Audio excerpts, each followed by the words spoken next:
Presidential Broadcast Service. Radyo Pilipinas. Radyo Publiko ng Bagong Pilipinas para sa Bagong Pilipino.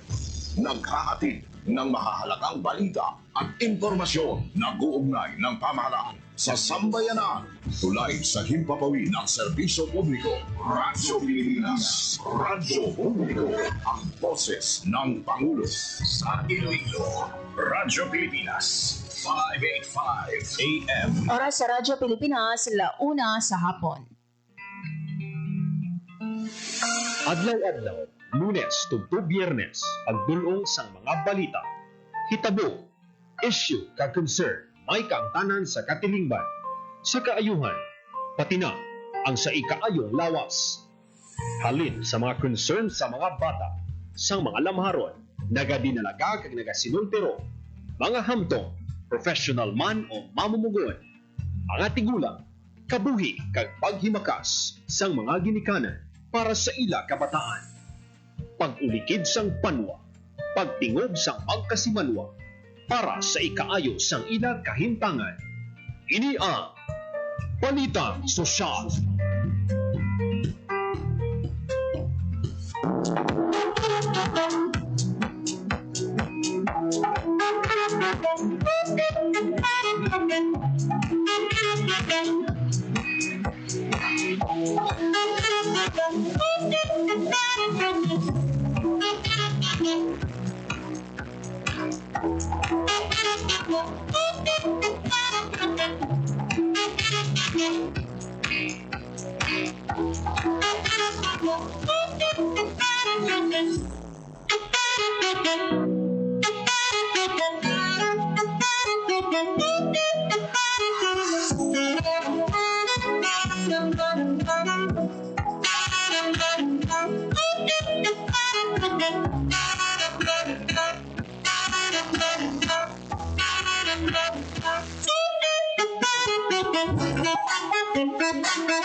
Mayong hapon Pilipinas, mayong hapon Western Visayas, mayong hapon syudad at probinsya sang Iloilo.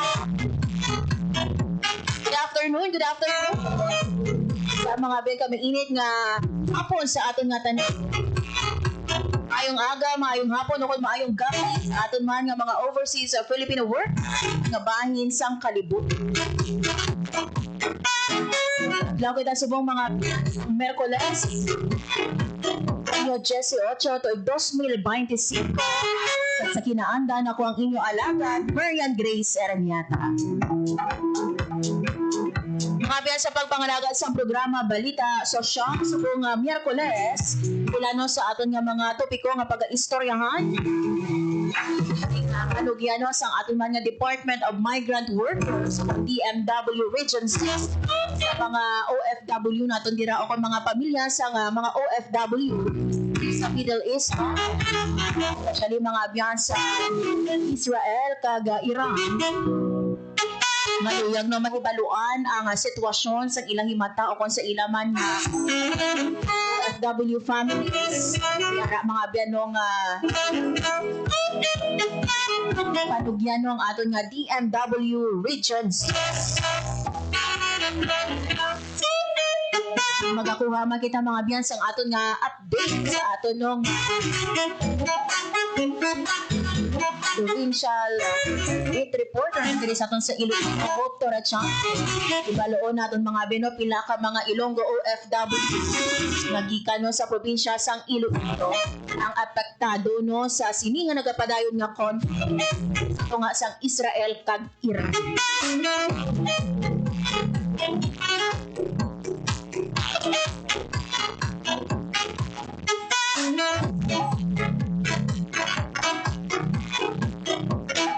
Naton na later on mga bino ining aton nga live report kaupod si Hope Torrechan.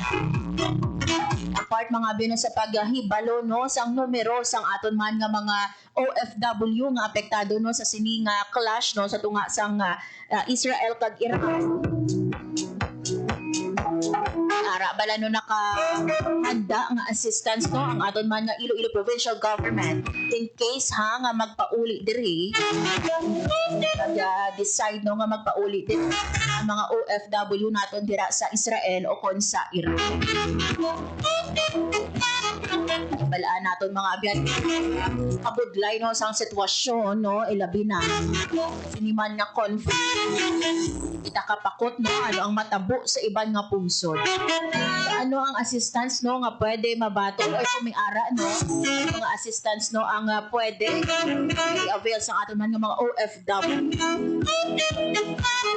At magakuha man kita mga abyan sang update sa aton nga gimara sa beat report all taro sa ano natuhoy diri mga abyan sa pagbato or sa bato no sang cash incentive ang mga gimaras no naton nga athlete nga nagdaog no sa palarong pambansa 2025. Of course mga abyan no hibaloon taman ang meron no sang enrolled students nato no kon mga learners sa school year 2025 to 2026.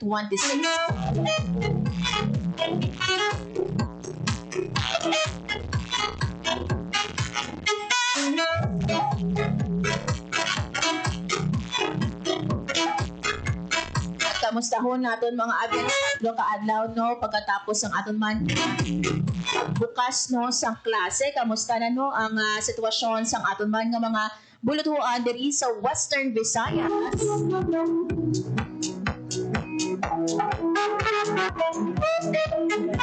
Ibaloon naton mga abyan no ang update sa pila ka mga programa no nga igapatuman subong sang aton mga DepEd Western Visayas ikaparibag nga school. At ang tanan nga ini mga ben magakuha kita anay sa pinaka-latest nga weather update kaupod ang aton nga Pag-asa Iloilo. Radyo Pilipinas Weather. Sa ato piya kalinya si Ma'am Lenore Silvestre. Ma'am Lenore, maayong hapon sa imo. Hi, hello everyone. Maayong hapon. Aminin natin latest weather update para sa subong na adlaw Wednesday, June 18, 2025. As of 8 a.m. pag ng aga, may isa kita ka-LPA nga nasiplagan nga ara sa may coastal waters of Bulinaw, Pangasinan. Ang umuni nga LPA, unlikely man siya nga mag-develop into tropical depression. Kag easterlies naman, nag-approach sa may eastern section of the country. Samtang diri naman sa Western Visayas, maka-experience siya katasang magulog-umon, tabdog-magal-umon kalangitan, na may mga isolated na pag-ulan, pangalasot pa nag-oob, or generally, fair weather kita, tugas lang easterlies. Mahina tugtog makasarangan naman ang hangin natin diri sa Western Visayas nga magahalin sa direksyon amihan na sidlangan, tugtog na sidlangan, nga magadala sang makanay tugtog makasarangan ng pagbalod sa ating kadagatan. Forecast temperature natin generally nasa 25 to 31 degrees Celsius.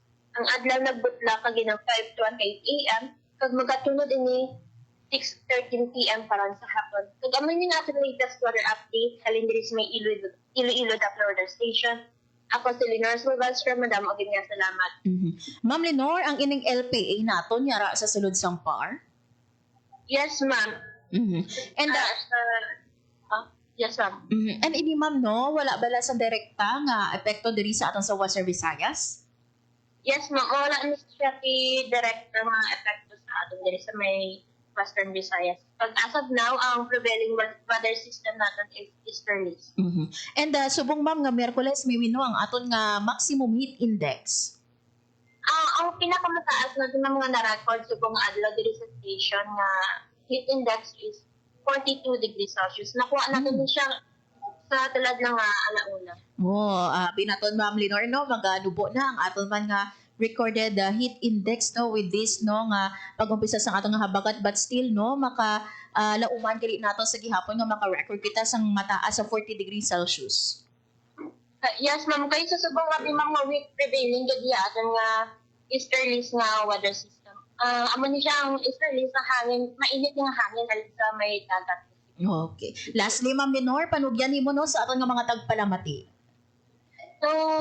So that's kay naka-record kita ng 42 degrees Celsius. So nasa under na danger category sa ating heat index. So stay hydrated lang kita, mag-inom sa madamang mga tubig, magdala kung pa yung protection sa init. Kung pwede ang mga outdoor activities natin, ilimitahan lang natin. Okay. With this, Ma'am Lenore, madamo nga salamat. Okay, thank you man, ma'am. Radyo Pilipinas. Radyo Publiko. Radyo Pilipinas. There you have it mga kabayan, si Ma'am Lenore Silvestre, ang ating weather observer sa Pag-asa, Iloilo. Sa ano ka, low pressure area, kaya no, sa sulod sa Philippine Area of Responsibility. Ini mga kabayan, no, wala sang direkta nga epekto diriya sa aton sa Western Visayas. Pag-ulan mga kabayan, no, inidala sang Eastern. Aton nga localized thunderstorm. Oras mga biyan sa Radyo Pilipinas, launa 11 sa as mentioned earlier mga biyan sa aton nga pagpangalaga diri sa programa Balita Sosyal. Istoryahan naton mga biyan into panugyan sang aton nga Department of Migrant Workers o DMW Region 6 sa mga OFWs no sa tagsang ilaman nga mga pamilya kakabalakan no sa sitwasyon sang ilaman nga mga OFW member families nangyara subong mga biyan sa Israel at sa Iran. Pero before ko mga biyan no, ipabati sa inyo ang ako man nga interview with Regional Director Glenda Ligonza. Magakuha kita na isang pila ka mga live report sa aton diri kaupdanan sa Radyo Pilipinas Iloilo. Ahon naton mga biyan ang paghibalo naton no sa numero sa mga Ilonggo OFWs no gikan sa probinsya sang Iloilo. Apektado no sa sini nga nagapadayon nga conflict sa tunga sang Israel kag Iran.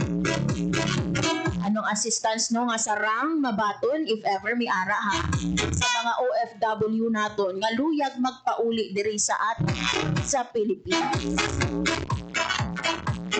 Aton mga biyan maghatag sang sini nga update ang aton nga Iloilo Provincial Beat Reporter Hope Torrechante. Radyo Pilipinas. Radyo Pilipinas. Report. Hope, mayong hapon.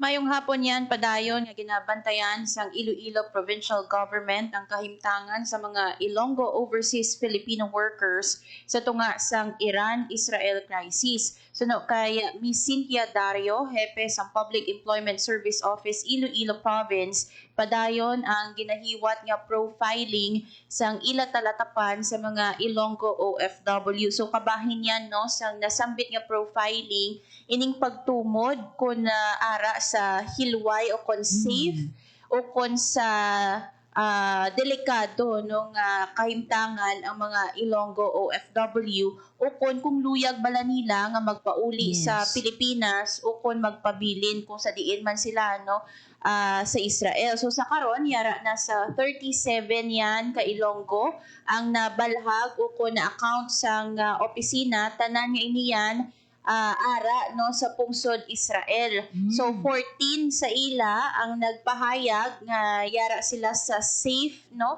o kon maayo nga kahimtangan, 5 naman yan ang nagsiling nga ara sila sa non-safe nga lugar. Samtang wala naman sang naghatag no sang dugang nga impormasyon ang 19 ka mga OFW. So total again yan no 37 sa province of Iloilo no nga na-account nga mga overseas Filipino workers kag tanan ini sa pungsod Israel. Kag sa karon wala pa no sang nabalhag o kung na-account ang Peso Iloilo province sa bahin naman niya sang pungsod Iran.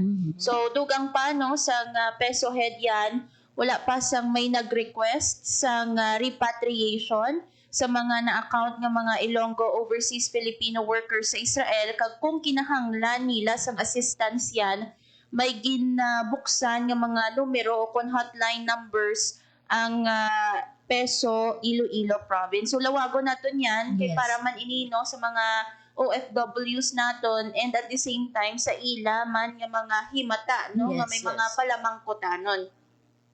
So sarang sila no nga makatawag sa 0998 9905663 o kung sa numero nga 0917 7543833 o kung sa 091000546882 o kung sa isa pagid ka numero nga 0916-7583-156, ang 0995-933-10922, 0917-88-17808, kag ang 0961-6804-428.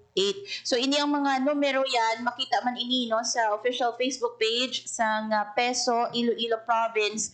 Kag dako ini nga bulig no kay di madamo nga mga numero, madamo sang pwede matawagan ang aton nga mga overseas Filipino workers o ng ilang nga mga himata. Kay there are times no nga busy ang line kay may katawag man sa isa, so at least diriya yan makatawag sila sa other alternative numbers. And ang manami diriyan kay pwede man ini sa Viber. So connected man ini sa Viber no, so pwede man makatawag online ang aton nga mga kauturan nga overseas Filipino workers nga ara no, most especially sa pungsod Iran kag pungsod Israel. So padayon man ang pag-coordinate yan no sa provincial government, sa Department of Migrant Workers, Overseas Workers Welfare Administration o OWA, kag Department of Foreign Affairs para masiguro ang kahimtangan sa mga kasimanwa no sa Iran kag Israel. So yan pamatian ta sang makadali lang no yung ato niya interview with Miss Cynthia Dario, ang hepe sa Public Employment Service Office.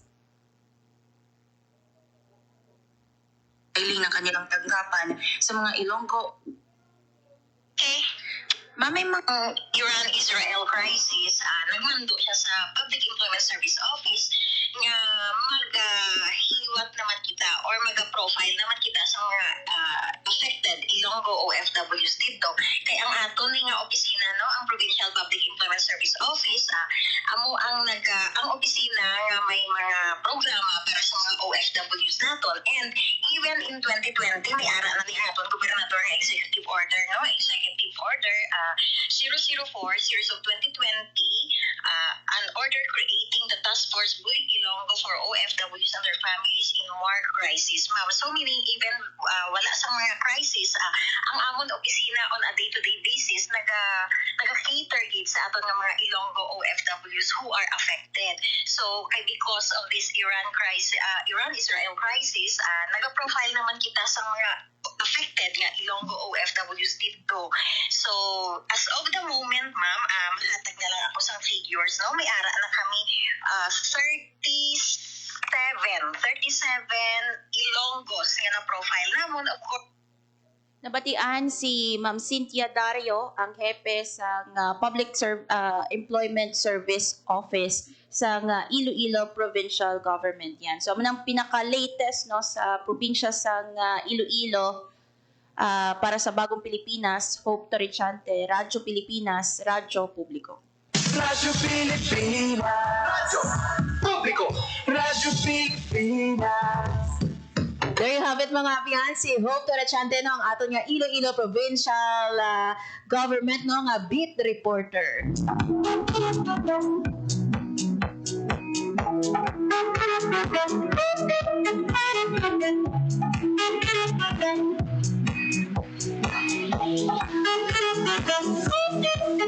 As of now, mga Bino, 37 ang na-profile no sang aton nga Iloilo Peso. That is for the province of Iloilo. Ito no nga mga OFWs nga apektado sa siniman nga conflict no sa tunga sang Israel kag Iran. Nabatian ka ina mga Bino, so far no wala pa sang may request nga repatriation sa aton nga mga OFW. Pero mga Bino, ang aton yang gobyerno no, si Presidente Ferdinand R. Marcos Jr. naghatag na mga Bino, una pa lang sa direktiba sa aton man nga mga government agencies nga i-extend no ang immediate support sa aton nga mga OFW no nga apektado sa Israel-Iran nga missile strike.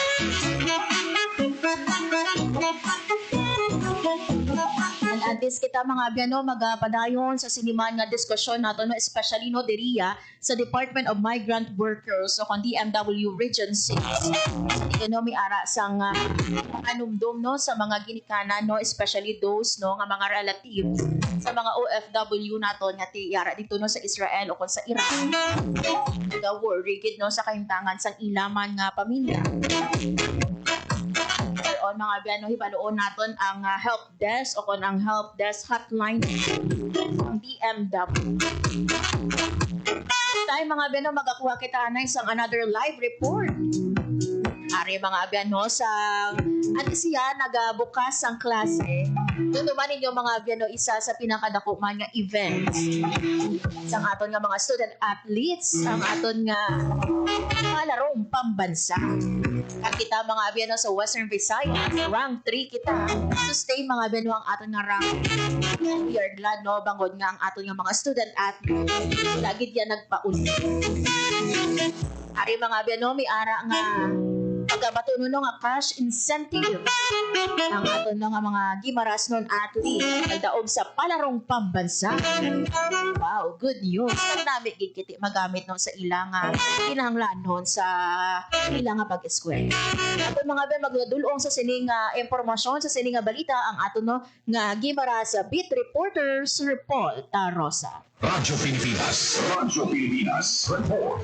Sir Paul, mayong hapon. Yan, mayong hapon gid kag mayong hapon sa tanan naton nga tagpalamati ginapangibulahan sa provincial government sa Guimaras ang mga nagdalaog nga atleta sa giniwat nga palarong pambansa 2025 sa Ilocos Norte sa Mayo ini.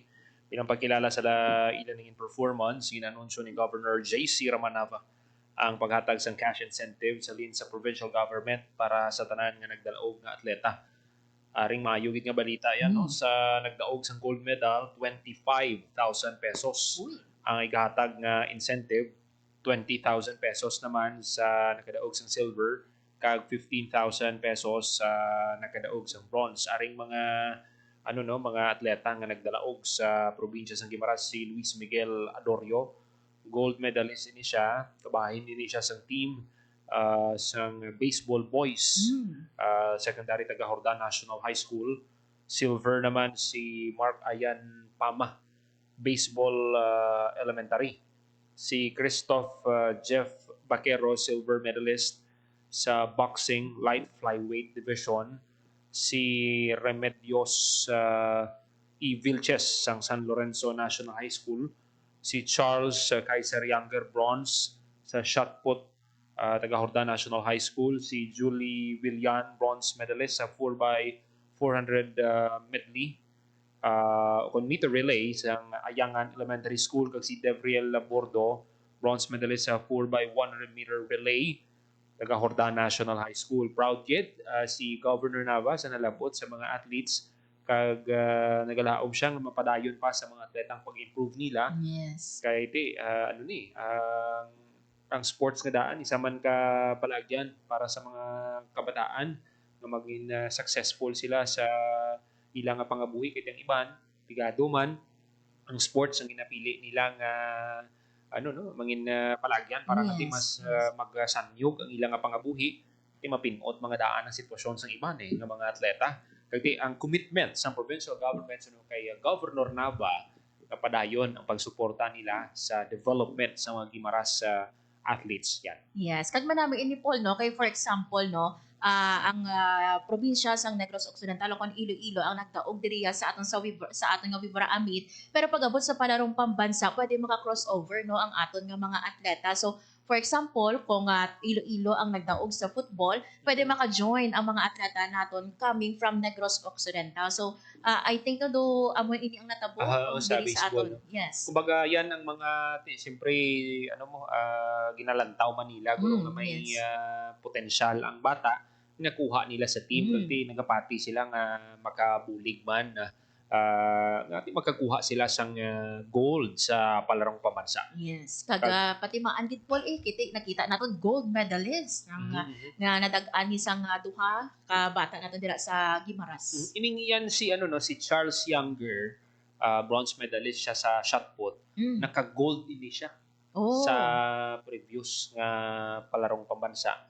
Kunti ginakalipay gid sa provincial government ngati damo sa mga Guimaras non athletes ang nag-shine sa bago lang natapos nga palarong pambansa 2025. Yun. So, congratulations gid sa aton nga mga student athletes, no? Mga gimaras nga student athletes, no? Kabay pa nga tiini, no? Magaserbe pol nga inspirasyon sa ibang paginaton nga student athletes, no? To do their best, no? Para nga di more than ya sa sini nga kwarta nga ila makuha. Kung dala ikaw dito sa palarong pambansa, may mga national schools kita dira, no? Nga naga-scout. So, basi pa man lang offeran. Nadumduman ko niyan 8 years ago sa nag-cover kita sa palarong pambansa sa probinsya sa Antique. Kadamo sa mga coaches dito. Nag-scout, no? Sa mga pwede nila ma-invite sa ilang universidad. Yes. Ang nadumduman ko gid yan, isa gid sa sikat man subong atleta ang sa basketball si Enzo Serrano. MVP ni siya sa palarong pambansa sa basketball. Naghampang siya sa PBA kag subong. Padayon man ang paghampang niya sa MPBL. So kadamo sang opportunity basta nga magpursige lang ining mga kabataan. Yun. Maraming mga salamat gid Paul. Yan, balita sa probinsya ng Guimaras para sa Bagong Pilipinas, Paul Taro sa Radyo Pilipinas, Radyo Publiko. Radyo Pilipinas. Radyo Publiko. Radyo Pilipinas.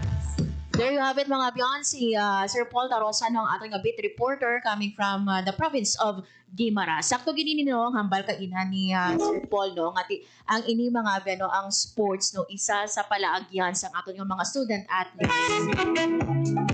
Para nga maka-eskwela, kasi syempre makasapat man no sa kapigador. For example mga biyan no ang aton boxing champ no si Manny Pacquiao. Tamo kita no sa mga atleta no nga ginamit no ang sports no para nga makapamaayos ang ila kabuhi. Kagabay pa mga abyan no ining paghatag no padungog incentive no nga gimpaton subong sang aton nga Guimaras nun at kagabay pa no it will spark no sa motivation in a good way motivation in a good way sa aton nga mga student athletes. Congratulations sa aton nga Guimaras nun athletes abato na sa incentive nga sa provincial government. Oras mga biyan sa Radyo Pilipinas launa 27 sa hapon. At least kita mga biyan no magtag-update sa pag-update man nato no sa numero sa enrolled students naton for school year 2025 to 2026. Kabati ko sa anay sa inyong mga biyan no ang akon nga interview Regional Director na Aligon sa mga pamilya dira no sa aton nga mga OFWs dira sa dito no sa Israel kag sa Iraq. Nga naga-worry no sa kaimtangan sa ilaman nga pamilya. Diin pwede makapalapit. Diin pwede maka-inquire, diin pwede makapangayo sa bulo.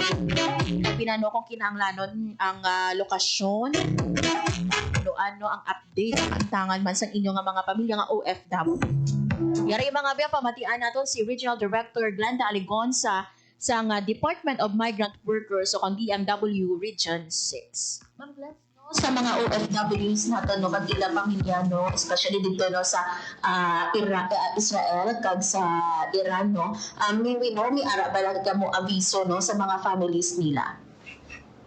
Oo, sa ating mga mga website at sa ating Facebook account ara dira ang nakabutang ang ating mga emergency hotline for our OFWs at sa ating mga pamilya na sa ating mga OFWs na nagkakapalakas ang sitwasyon dito sa Middle East. So, wala kita din mga hotline which ating sa Pilipinas, pwede kita natin mga family sa OFWs na makatawag through DMW o Managdet sa 1348. At kung dali man sa aton sa Iloilo, pwede din sila ma-reach out sa makatawag man dali sa regional office ng DMW number.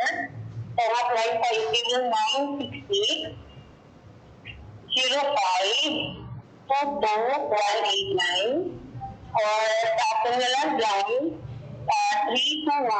321-0295. Yes. Ma'am Glenn, sa mga families no, sa OFW natin in case na magkagtudura sa inyong opisina, no, ano ang standard protocol natin, no? Ano ang assistance nga pwede natin mahatag sa ila? For now, ma'am, syempre, verify sa kita na yung ating mga OFW dito sa ichak na Then, ang atong assistance, ma'am, kung ano yung need assistance nila, updating, or para sa whereabouts, location sa ating mga websites, na mga meron nila dito, no? Pwede natin sila i-explora. Pero ma'am, so far, may nakapalapit na dira sa inyo nga family sa mga OFW natin sa Israel and sa Iran? So far, ma'am, wala pa man kami may na, receive ng mga request for assistance o nag-request sa office na seeking for assistance po regarding dyan sa Middle East crisis. Yes. Ma'am, i-insert ko na lang ha, ang bago ninyo nga location sa DMW6 naton, diin sila, diin ang inyong nga opisina, kag di sila pwede makapalapit. So ang ating mga regional office is located in Shatubong. There is a second floor sa Flat Welago. There is a Mandoriang Iloilo. At the same time, ginasing man natin mga one-stop shop at teen center. Ang ating mga office dito sa third floor sa Robinson Place, Iloilo. And yan, mga community mga processing site sa ating government service express sa SNCC Iloilo. So may tatlo kita mga processing site, may tatlo kita ka-office, na pwede nila makatuan man kung gusto nila mga assistance from DMW. Yes. Pero for this case, ma'am, we advise na hindi na lang sila mataradyo sa platera ko. Hindi ka among regional office here. Yes. Ma'am Blanche, lastly no, ang imo panugyan, especially sa mga families o sa mga OFWs na sa Israel and Iran, no, nga diri sa Western Visayas nga nag-worry sa ilaman nga mga member of their families na ara dito. So sa ating mga members, ang family sa ating mga OFWs working sa Middle East, na pwede sila kakatulong sa amin, ma'am, in case that we are needing assistance from our end. Si DMW, kakawa, ma'am, pwede to help them. Pwede nila matawag ng mga atin, or they can ang hotline 24/7 na siya, ma'am. And then, pwede po sila kakatulong na kung gusto nila na may istorya mo kami sa mga gusto nila na assistance. Sila nga pag-stay lang ang mga pamilya OFW sa Middle East. Radyo Pilipinas. Radyo Publiko. Radyo Pilipinas. So there you have it mga Ben, no? Si Regional Director Glenda Aligon sa Department of Migrant Workers diri sa aton sa Western Visayas. So sa mga OFWs naton no, kung mga pamilya nila mga Ben nga magakinahanglan sang assistance or any nga impormasyon no sa ila pamilya dito sa Israel kag sa Iran, pwede mga Ben makapalabot o kung makatawag no sa help desk sang DMW OWA sa number nga 1348. Tang no sa abroad naman pwede makadial mga biyan sang 632-1348 para no sa dili madugay i-flash namon sa amon nga screen ining hotline para naman niya sa specific emergency contact numbers no sa DMW Migrant Workers Offices sa Israel, Lebanon, sa Jordan. Mga biyan makita ninyo sa aton nga screen hotline no sa Philippine Embassy sa Tel Aviv, mano sa Lebanon kag sa Jordan. Sa mga pamilya naman nga ari diri sa aton sa Western Visayas,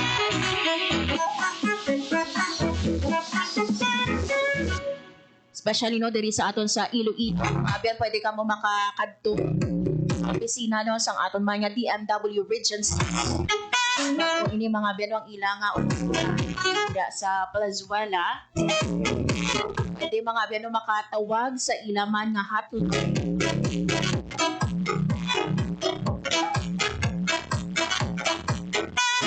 0966-0522-189. So dito natin mga abyan 0966-0522-189 o kung pwede mga abyan makatawag sa telepono nga 321-0295. Sa liwat 321-0295. As of now, mga abyano or kainano sa aton nga pag-interview according diri kay RD Alicons. So far no wala pa may nakapalapit dito nga pamilya no sa nga OFW halin sa Israel kag sa Iran.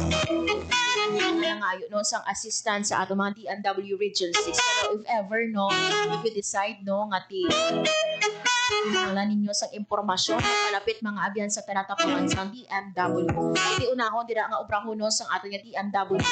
I-verify no ang pangalan sa OFW ninyo nga membro sa pamilya. Ilang tawon no sa system no lang tawon ang ilang location.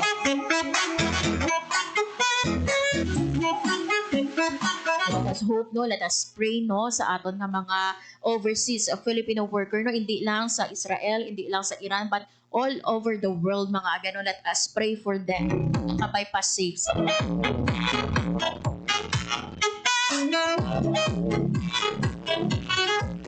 hambal no nga tinutuyo mo lang tani no nga magkagto sa iban nga pungso para nga makabulig sa inyong pamilya para maayo no ang estado sa inyong pamilya.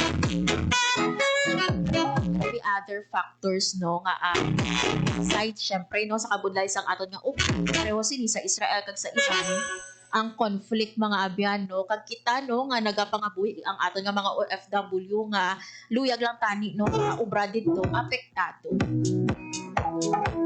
So I know kung may mga contact pa kamo dira sa inyo nga mga OFW nga mga pamilya no from time to time let us check no sa ila. Kamusta ho naton sila kasi nga magkamusta lang kita because kinahanglan or may kinahanglan kita sa ila.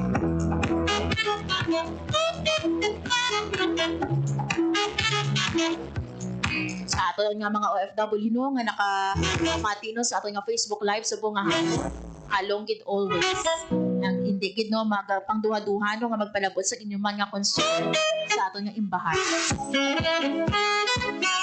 Oras mga biyan sa Radyo Pilipinas 1:30 sa isa hapon sa ato nga pagbalik. Kuha kita no sa date sa aton mga Department of Education Western Visayas sa numero no sang aton nga mga enrolled students. Makaupo natin mga biya sa aton nga pagbalik si Sir Hernan Escolar Jr. aton nga Regional Information Officer sa DepEd Western Visayas. Pagbalik ang programa Balita Sosyal. For 53 years, the people suffered from heartless communist terrorists who killed thousands and are killing thousands more.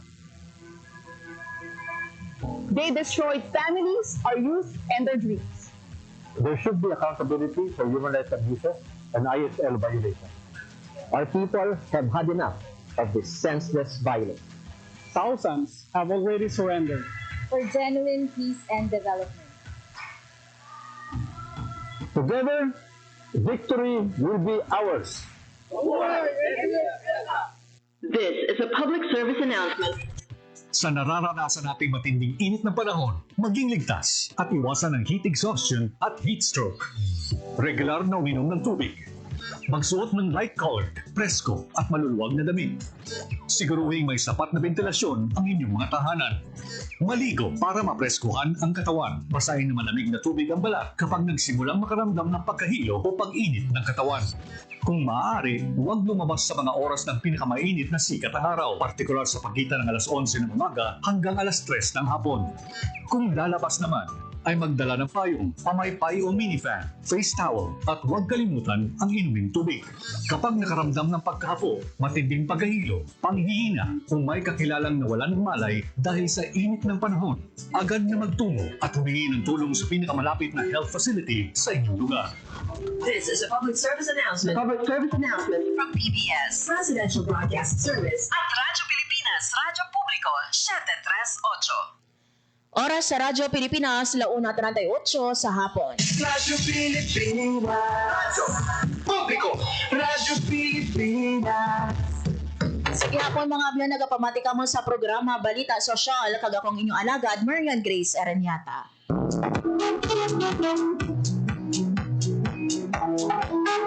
Ito kaadlaw mga beno matapos nga nagbukas na ang panibagong nga school year 2025 to 2026. Ibaluon natin this time mga beno ang sitwasyon man sa aton nga mga buluthuan diri sa Region 6. Ano sa walo natin nga schools division office. Ibaluon naman ang number of enrolled students or learners as of June 8. Magahatag mga biyansang sininga impormasyon ang aton nga Regional Information Officer sa DepEd Region 6, si Sir Hernanis Galar Jr. Sir Hernani, maayong hapon sa imo.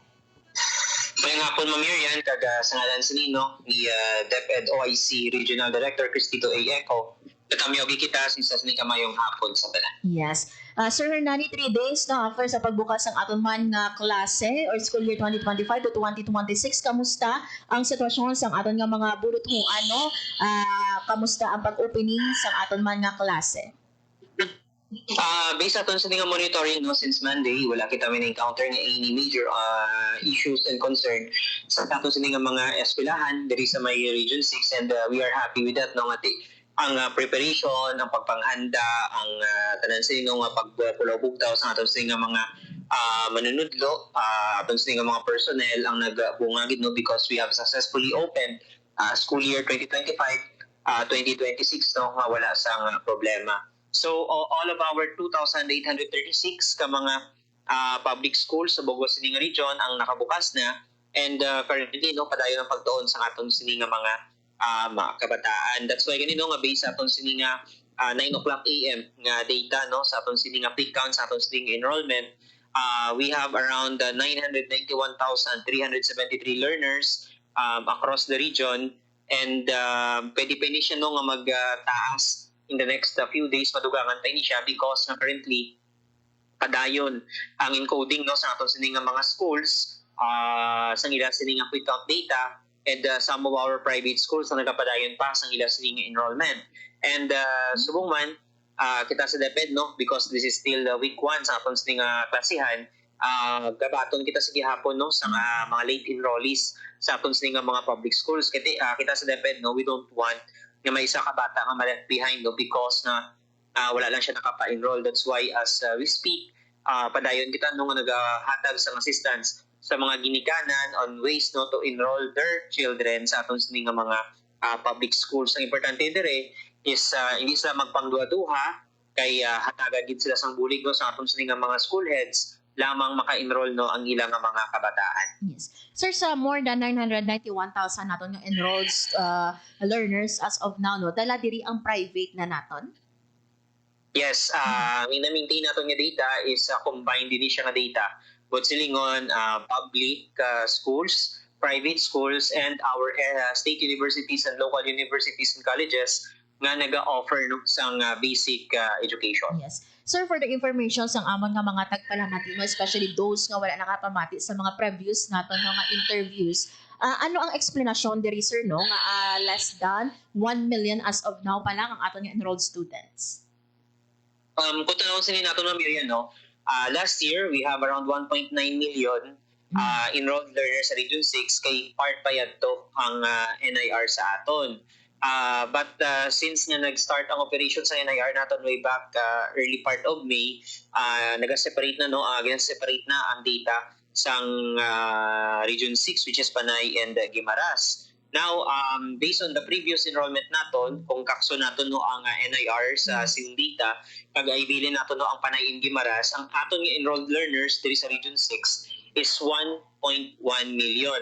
So currently, with 991,000 learners, 89.75% pa lang ini siya. But mo tong ambag okay na, padayon ng encoding, may enrollment pa, and subong man, may mga factors man nga nga kung once ma-finalize na nato ng atong enrollment data, naganubo ini siya because nga gamatter ang birth rate sa isa sini katuig, kiti ang number of kindergarten naton nga mga learners kung pila lang ang makalabot sa cut-off age naton, then amo lang nang makasulod. And at the same time, may araman iban nga naga-migrate out of the region. Isa rin na siya ka-factor. So, kita sa DepEd, no, number is secondary sa ato. Ang importante, ang importante no sa bahin sinisang DepEd Region 6 is that dapat wala sang bata nga left behind, wala sa may nagatambay nga bata, wala sang bata nga nagapangduha-duha nga mag-eskwela because wala siya nakapa-enroll. That's why we are still extending our enrollment period. Wala man sang rason ng ginikanan nga pigado ang ila pamilya, hindi nga mapa-enroll ang nga bata. It's because na libre ang education no sa aton sini nga mga public schools. So tanan nga nino gina-provide na enable sa Department of Education lamang nga ensure naton nga ang tanan nga bata no nga dapat yara sa kinder to grade 12 ang maka-eskwela gid. Kag bisan ganino ang school uniform naton na Miriam is not required. Yes. Sa aton sini nga mga public schools, we have a DepEd order on that. So may ginawa lang kita no, may allow lang kita nga certain type of dress sa aton sini nga mga school dapat nakaputi siya nga t-shirt, kung sa lalaki naka-pants, sa babae nakapalda, ang sa footwear gani nakabutang pa any no based on our DepEd order. So does it mean no nga kung wala uniform ang bata hindi maka-eskwela? But rather no pwede siya nga maka-eskwela.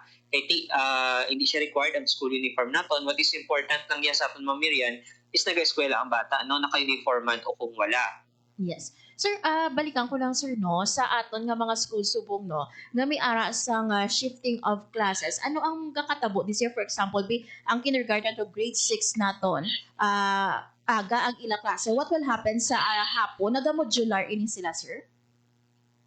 Actually, no, not all of our schools ang nagabatsyag sang overcrowding. There are some schools lang. So the school heads can address that issue. Ang inobra na sa school heads naton is naga-multi-shift siya. For example, may two shifting isa ka section or ang isa ka grade level. Kita makadamo. We'll say, for example, for the sake of argument, grade 7. Yes. Tama kadamo ang learners. Yeah. So, for example, ang makaya lang sa ilang school is 100 per day, tag 200 ang naka-enroll. So meaning, pwede na nga naobrahon nga sa aga 100 ang mga in-person, ang 100 nga nabilin na EDM. Pagkahapon, ang nag-EDM sa aga, amo ang ma-in-person sa hapon. And then, ang mga naka-in-person sa aga, amo naman ang ma-EDM sa hapon. But it will depend upon sa arrangement sa atong nga school heads sa Ma'am Miriam. Kaya they know the situation kag anong practical para sa iya sini nga mga learners. Speaking Sir Hernani no sa may iban nga mga schools diri no sa paglibot naton sa Iloilo City nga kinahanglan gid no or may kulang gid sa mga hulot klasihan naton. Ano diri ang ginaubra man sa aton nga Department of Education Western Visayas sir para nga ma-address man ang ini nga problema naton? Actually, in terms of classroom shortage, nationwide din na siya nga problema, Miriam, and even as this region is gabatsyag sina. That's why lately no may na-monitor kita ng local government of Iloilo City nag-donate no sa classroom building sa aton nga mga eskwelahan diri agoy makabulig no sa kakulangan sinisang classrooms naton. Even no ang aton nga Halandoni Estate naka-donate man sa 7 classrooms. Agud sinino nga ma-ensure mabuligan man naton no nga maka-provide man kita sa kakulang sang classrooms sa aton nga mga eskwelahan. But pwede sinobrahon sa aton nga mga school head still kung kulang gid ang classrooms niya then shifting class will be the answer no sa sina nga problema. Importante lang diri Ma'am Miriam no may be overcrowding man or kulang sa classroom. Ang importante lang diri is just in a day nagasulod sa in-person class ang isa naton ka learner. And by the end of the school year, kitaya sa region, we will make sure man no, nga ang competencies sa sila nga bata ang iyagid nga maagom. Despite of this kakulangan sa aton sini nga mga classrooms kag sumuman overcrowding sa aton sini nga mga eskwelahan. Yes. Sir, sa NIR naton sir, are we still giving support dito sa NIR naton sir nga mga schools or totally wala na diri halin niya sa aton sa Region 6? Actually, in terms of operations ng ating education, dito na sa NIR. Ang nabili na gid lang diri sa ating sa region is ang mga services like personnel, payroll, amo na gid lang nabili no sa region. Same is true with the Region 7, amo man na. Ang nabili na lang diri sa aton nga gina-process naton are those processes nga hindi pa ma-provide subong sang NIRDB region nga opisina naton. But for budget, for learners, for planning, for the development plans nila, iyan na gid sang NIR naton nga regional office. And sir, no, subong tig-ululan man nato, no, ano ang preparasyon man sa aton nga mga buluthuan diri mga division naton sa Western Visayas?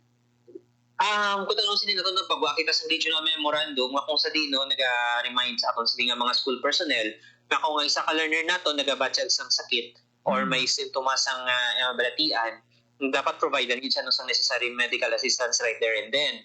If ever, pwede nila nga i-coordinate with the local health authorities like barangay or the city or municipality.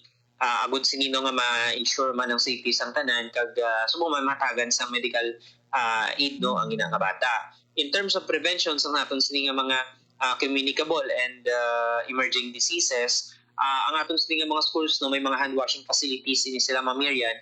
Agud sini nga ma-maintain ang hygiene sa aton sini nga mga kabataan.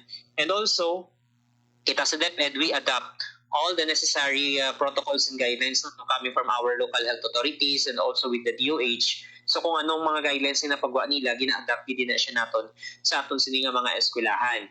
And subong man, ang aton sini nga mga teachers, they can also remind our learners no on proper hygiene. Agud sini nga malikawan nga makakontract no sang balatian. Kung if ever nga may learner kita nga nagalain ng pamatsyag, then automatically provide ang gid na sang assistance sa aton sining eskwelahan. In terms naman niya of ways to prevent, then kung for example ang aton sining local authorities like city or municipality magahimo sino sang like for example misting activity, agud malikawan sini ang dengue, kung may ara sang pagpaninlo man to avoid leptospirosis, and also with the current threat no of mpox, then bukas ang aton nga mga schools no to such like for example information campaign or any activities no related to that. Kaya ang importante sa aton no we abide with the guidelines coming from DOH and our local health authorities. Yes. And lastly, Sir Hernani, ang imo nga mensahe sa mga nagapamatit subo, mga manunudlo, ginikanan and learners naton. Sa aton sino nga mga ginikanan, kita sa DepEd no we want to make sure nga safe ang inyong kabataan. That's why our schools no nagasunod gid sa mga guidelines no ginapagwa sa aton sini nga mga health authorities. It's because we know that they have the scientific ways no to prevent such diseases like dengue, leptospirosis, and currently yung mpox. Kay we don't want nga may bata kita nga magmasakit. Kay kung magmasakit ang aton nga bata, maapektuhan gid ang iyas ni nga pagtuon. Sa aton sini nga mga learners naman niya, we know nga nagasugod pa lang ang school year 2025-2026, but kita sa DepEd, we will be going back to the basics. Amo na ang aton sini nga trust for this year, because our regional director no Cristito A. Eco want to make sure nga ang literacy and numeracy sa aton sini nga mga eskwelahan ang aton gid nga dapat i-provide gid sa aton sini nga mga kabataan. Yes. With this, Sir Hernani, madamo nga salamat with your time and information nga ginhatag diri sa amon sa Radyo Pilipinas Iloilo. Maayong hapon and God bless you, Sir Hernani. Maraming salamat kag maayong hapon sa tanan. Radyo Pilipinas, Radyo Publiko, Radyo Pilipinas. There you have it mga biyan, si Sir Hernani Escolar Jr., ang aton nga Regional Information Officer sa Department of Education, Western Visayas. So as of now mga biyan, we have more than 991,000 enrolled students or learners sa aton nga mga public and private schools na nag-offer sa basic education. So halin na inino kindergarten of grade 2. Huli no madugangan no kay ambal ni Sir Hernani tayo ng encoding nato no sang datos, and pwede pa sa gihapon makapa-enroll no especially sa aton nga mga public schools. Ang mga wala pa yan nakapa-enroll. So back to basics kita mga biyan no, habal ni Sir Hernani no sa previous nato nga interview. Kinahanglan mapasangkan mas strengthen naton mga biyan ang numeracy and literacy. Kinahanglan mga biyan makabalo ang bata paano magbasa, paano mag-isip. Hindi ko kabalo magbasa, kabalo mag-isip, follows no, makabalo ini siya sa mga future paging nga lesson sa iyaman nga manunod.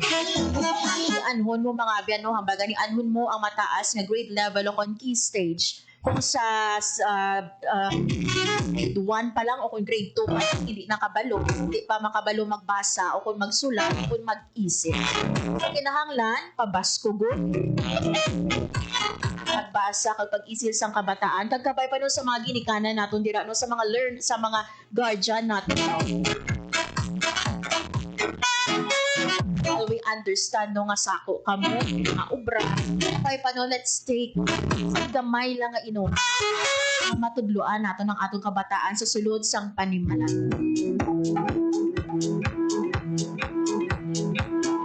Ay paano nga maghahatag kita sang oras sa ila nga magtudlo. Hindi hambal gari nato no, hindi ini mga abyan alone no o lubrahon lang sang aton nga mga man. Kinahanglan man no sampulig naton nga mga ginikan. Kinahanglan man sampulig sang aton nga mga guardian. Paghuhon no sang aton nga kabataan. Kay pabuligan nato. Ang ating kabataan dira no. Hindi pa kabalo magsula, hindi pa kabalo no magbasa, mag-isip. After all no, bata naton ini sila. Sila man ni ang makapulong. Lagi natudlo nato. Oras mga biyan sa Radyo Pilipinas na 1:55 sa hapon. Wala na kita sa nabilin nga oras sa aton nga pagpangalagan. Update naton mga biyan no, sa kaso sang dengue sa probinsya sang Iloilo aton ini mga biyan no patanong sa iban pagid naton nga mga programa dili sa Radyo Pilipinas Iloilo. Madamo na lang nga salamat sa inyo nga pagtutok subong nga hapon. Mga nagalantaw sa aton nga Facebook Live. Ayong hapon sa number sa mga nagliso sa ila radyo sa 58585. Tamo gig nga salamat. Thank you man sa akong mga katuwang technique. Sa studio, Engineer Roy Luwita Ipangal sa among transmitter, Sir Jeffrey Bitt.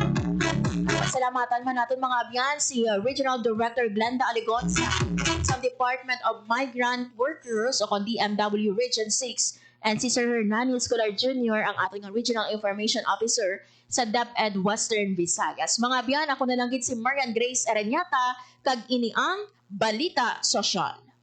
Ang inyong tulay sa himpapawid ng serbisyo publiko. Ang Presidential Broadcast Service, Radyo Pilipinas, Radyo Publiko. Radyo Pilipinas. Radyo Publiko. Kinilala ng pang-international at prestigyosong Asia Pacific Broadcasting Plus Awards 2020.